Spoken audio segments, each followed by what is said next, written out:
तो करनाल में किसान महापंचायत को लेकर हरियाणा के गृह विभाग और स्वास्थ्य विभाग के अतिरिक्त मुख्य सचिव राजीव अरोड़ा ने एएनबी न्यूज से खास बातचीत की। इस दौरान उन्होंने कहा कि अगर कोई कानून तोड़ेगा तो पुलिस अपना काम करेगी। साथ ही उन्होंने कोरोना की तीसरी लहर को लेकर किए जा रहे प्रबंधों के बारे में भी जानकारी साझा की है। मुख्य सचिव राजीव अरोड़ा साथ हैं। आज विभाग ने सीरो सर्वे का तीसरा राउंड शुरू किया है। उनसे हम इसके साथ साथ और भी विषयों पर बात करेंगे। नमस्कार सर। सर, ये बताएं कि आज जो तीसरा सीरो सर्वे का राउंड शुरू किया गया है, इसकी क्या विशेषताएं हैं? इसकी तीन मुख्य विशेषताएं हैं। एक तो ये है कि इस बार इस सीरो सर्वे में जो सबसे ज्यादा एम्फेसिस दिया जाएगा वो ये भी दिया जाएगा कि नेचुरल एंटीबॉडीज के साथ साथ जो वैक्सीनेटेड लोग हैं उनकी जो एंटीबॉडीज डेवलप हो रही हैं उसकी टेस्टिंग भी होगी, जिसको स्पाइक प्रोटीन का टेस्ट जो है वो इसमें किया जाएगा। दूसरा ये है कि इसमें जो सैंपल साइज है वो पिछली दोनों सर्वेज के मुकाबले में डबल रखा गया है, 36,520 का सैंपल साइज है। और तीसरा ये है कि जो बच्चे हैं 6 से 9 साल तक के और 9 से 17 साल तक के, उनके लिए भी विशेष रूप से प्रावधान रखा गया है कि उनको भी इस सर्वे में कवर किया जाए। सर्वे कब तक पूरा होगा?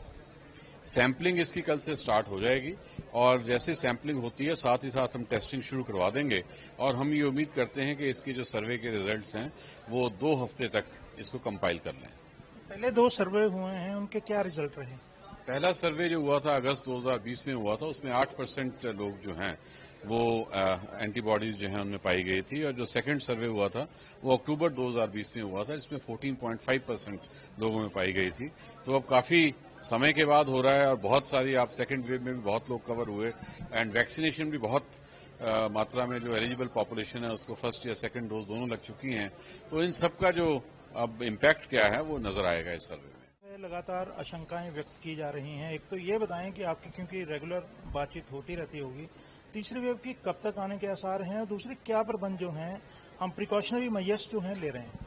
देखिए, ऐसे है कि हम तो एक हेल्थ डिपार्टमेंट के तौर पे ये मान के चलें कि अगर तीसरी वेव जब भी आती है हम इस चीज के ऊपर ना जाएं कि वो कब आएगी, किस उसकी इंटेंसिटी क्या होगी। वो जो है एकेडमिशियन, पब्लिक हेल्थ स्पेशलिस्ट, उनकी इनपुट्स आती रहती हैं। लेकिन हमारी तरफ से यही तैयारी है अभी से ही कि जो अगर सेकेंड वेव या उससे भी ज्यादा सीवियर आती है थर्ड वेव, तो उसके हिसाब से हमें कौन कौन सी चीजें हैं जिसकी तैयारी रखनी है, जिसमें प्राइमरीली कि हमारा medical infrastructure, logistics, drugs, man power, training, capacities, vaccination, इन सब चीजों के ऊपर हमारी तैयारी जो है वो पूर्ण रूप से चल रही है। सर, एक अंतिम सवाल ये है कि किसानों ने आज करनाल में सचिवालय के घेराव का जो है ऐलान किया था, बातचीत विफल हो चुकी है और अब वो सचिवालय की तरफ बढ़ गए हैं। स्थिति अभी जो लेटेस्ट रिपोर्ट है मेरे पास, स्थिति वहां पर तनावपूर्ण है। तो क्या बंदोबस्त किए गए हैं? देखिए, सरकार के द्वारा जो है यही बंदोबस्त किया गया है कि जो भी प्रोटेस्ट है वो पीसफुल रहे। इसके बारे में माननीय गृह मंत्री के द्वारा, माननीय मुख्यमंत्री के द्वारा बहुत बार ये कहा गया है कि जो प्रोटेस्ट करने का और पीसफुल प्रोटेस्ट करने का अधिकार सबके पास है। तो पीसफुल प्रोटेस्ट जो है वो जो भी कोई कर रहा है तो उसमें किसी प्रकार की कोई समस्या नहीं आनी चाहिए। कानून व्यवस्था किसी को हाथ में नहीं लेने दी जाए। देखिए, वो तो आई थिंक वो तो that is what is the job of the law and order agencies. लेकिन अगर पीसफुल सब कुछ चल रहा है तो उसमें इस तरह की कोई स्थिति आती नहीं है। तो ये हैं राजीव अरोड़ा, जिन्होंने साफ तौर पर बताया कि इस सीरो सर्वे में जो सैंपल टेस्ट है वो 36,000 से ज्यादा का होगा। और इसके साथ साथ उन्होंने कहा कि तीसरी लहर कोरोना की जो आ रही है या जिसकी आशंका व्यक्त की जा रही है, उसको लेकर बच्चों को सुविधाएं देने के लिए अस्पताल में ज्यादा आईसीयू में सुविधाएं क्रिएट की जा रही हैं। साथ ही में डॉक्टर्स को जो बाल चिकित्सा है यानी कि पेडियाट्रिशियन की ट्रेनिंग दूसरे डॉक्टर्स को भी दी जा रही है।